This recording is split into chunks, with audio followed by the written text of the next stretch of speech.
Guys, কলকাতাতে যেমন আমরা মাঝে মধ্যে লখনৌই বা হায়দ্রাবাদি স্টাইলের বিরিয়ানির স্বাদ নিয়ে দেখি, সেরকমই আজ গুরগাঁওতে বসে আমি ট্রাই করতে চলেছি কলকাতা স্টাইলের বিরিয়ানি। কলকাতা স্টাইলের বিরিয়ানির খোঁজ করতে করতে আমি আজকে অর্ডার করে দিয়েছিলাম এখানকারই একটা ফেমাস ব্র্যান্ড বিগ গানে বিরিয়ানি। আর এর 500 গ্রামের দাম পড়েছে 299 টাকা, তবে ডিসকাউন্ট দেওয়ার পরে আমার টোটাল পে করতে হয়েছিল 263 টাকা।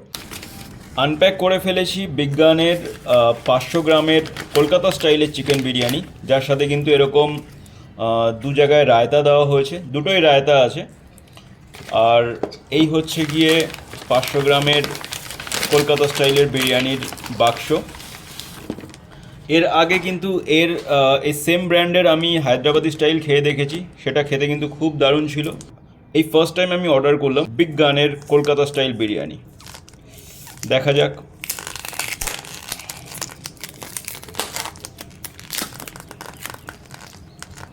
কলকাতা স্টাইল বিরিয়ানির জন্য কিন্তু এখানে একটা ডিম দিয়েছে।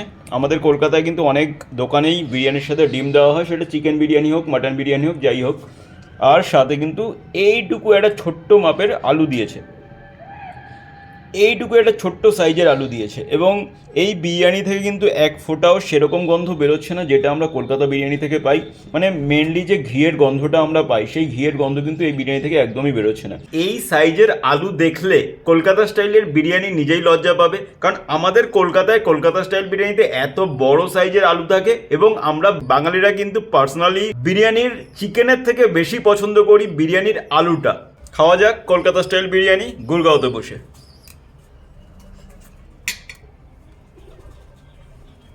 কলকাতায় যেরকম হায়দ্রাবাদি স্টাইলের বিরিয়ানির নামে ফুল স্ক্যাম করা হয়, অর্থাৎ 95% কলকাতা স্টাইল এবং মাত্র 5% হায়দ্রাবাদি স্টাইলের মশলা ইউজ করা হয়, সেই রকমই এখানে কিন্তু 95% হায়দ্রাবাদি স্টাইল এবং শুধুমাত্র এইটুকু আলুর জন্য আমি 5% কলকাতা স্টাইল বিরিয়ানি হিসাবে গণ্য করতে পারি।